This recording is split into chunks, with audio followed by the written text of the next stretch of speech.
if I told you there were only 5 exercises you needed to do, and doing them will get your chest crazy strong and eliminate those man boobs forever? Let's get started. Exercise number 1, decline push-ups. First up, we have the decline push-up. Push-ups work your chest, shoulders, triceps, and core all at the same time, making them one of the best exercises for building upper body strength. But the decline variation specifically targets those sagging chest muscles. From a functional standpoint, decline push-ups build the kind of pressing strength you need in real-world situations, like pushing a stalled car, moving furniture, or catching yourself if you trip and fall forward. This pressing strength is a fundamental human movement pattern that we use throughout our lives.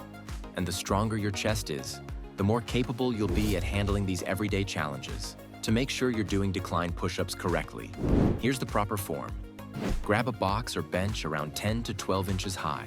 Put your feet on the box, hands on the ground at shoulder width. Your hands should be a little wider than shoulder width apart. Lower your chest to the ground by bending at the elbows, maintaining a 45-degree angle. Press back up nice and slow and controlled. Keep a straight line from your head to your feet.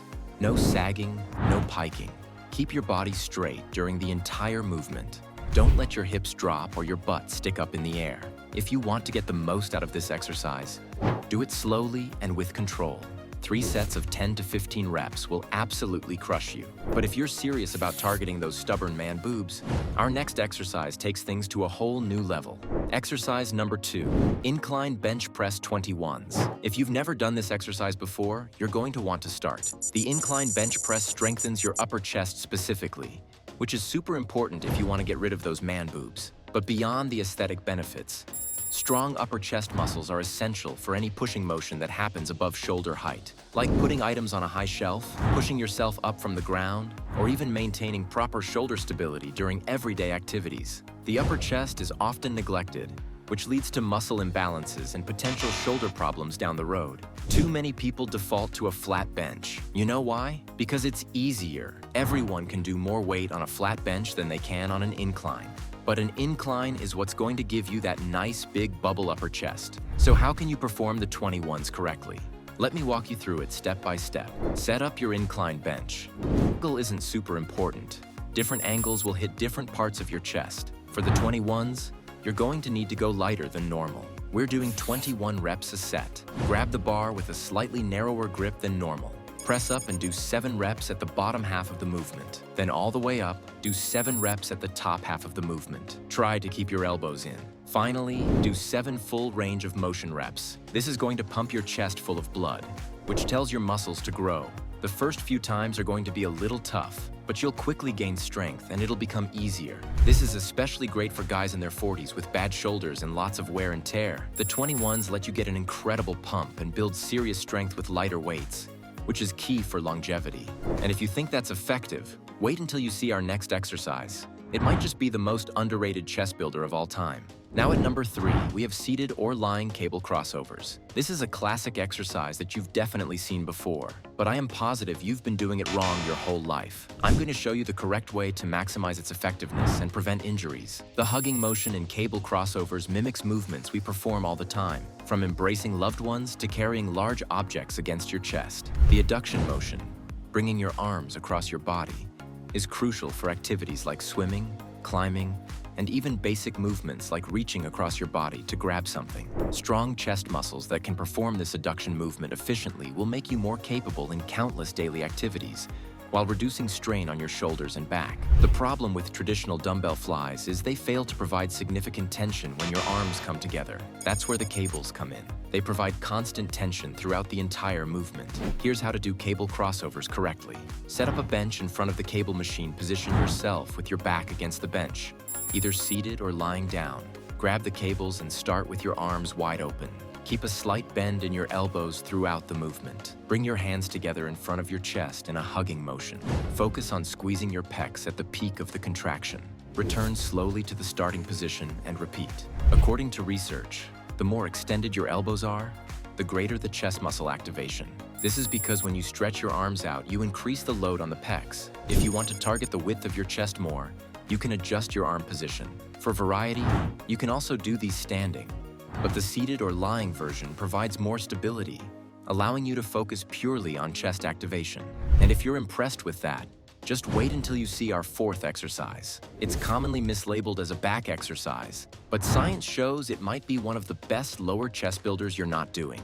Exercise number 4, bench pullovers. This next exercise might be one you've never included in your chest routine before, but it's going to be one of the most transformative for your lower chest area.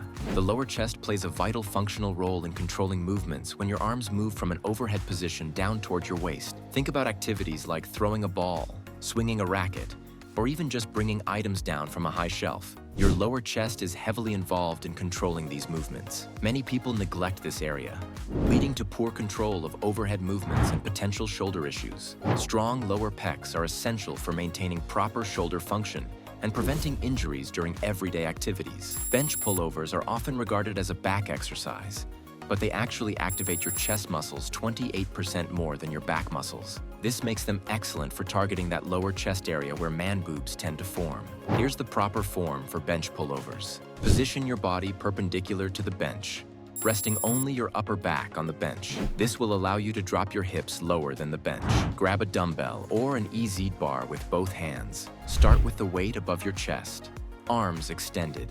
Lower the weight back and over your head, feeling a deep stretch in your pecs. To maintain focus on the chest, don't bring the weight all the way back. Stop when it's above your head. Return to the starting position and repeat. The bench pullover has many advantages. It increases chest strength and flexibility while hitting angles that other exercises miss. You will feel stronger and more capable in all your pressing movements if you start doing these consistently. It may feel a little awkward at first, but as you continue to practice the motion, it will become more natural. Start with a lighter weight to master the form, then gradually increase as you get comfortable with the movement. Now, our final exercise might seem simple, but there's a scientific twist that makes it incredibly effective, and almost nobody is doing it correctly. Exercise number 5, bottom half dumbbell flies. This is a simple but powerful movement that focuses on the part of the fly that actually works your chest the most. From a functional perspective, this exercise is crucial because it trains your chest in a stretched position, exactly where you need strength in real-world situations. When you're reaching out to catch something, opening a heavy door, or trying to control a weight that's pulling your arms apart, you need strength at these extended arm positions. Many injuries happen because people lack strength in these stretched positions. So this exercise addresses a crucial functional gap while also being highly effective for building a better-looking chest. Dumbbell flies are an excellent chest exercise as they offer a deep stretch at the bottom.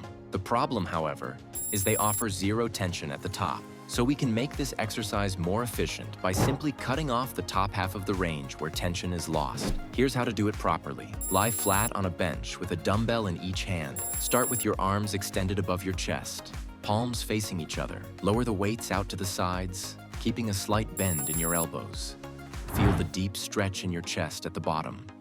Instead of coming all the way back up to the starting position, only come up halfway lower back down and repeat. According to research, training at longer muscle lengths, when the muscle is stretched, results in greater muscle growth than training at shorter muscle lengths. By focusing on the bottom half of the fly, you're keeping tension in the range that matters most for chest development. At first, just use lighter weights.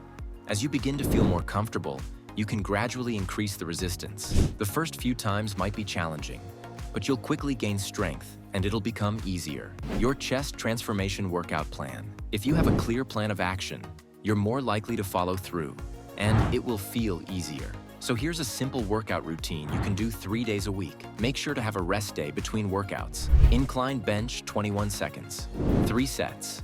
Decline push-ups, 3 sets of 10 to 15 reps. Seated or lying cable crossovers, 3 sets of 12 to 15 reps. Bench pullovers, 3 sets of 10 to 12 reps. Bottom half dumbbell flies, 3 sets of 12 to 15 reps.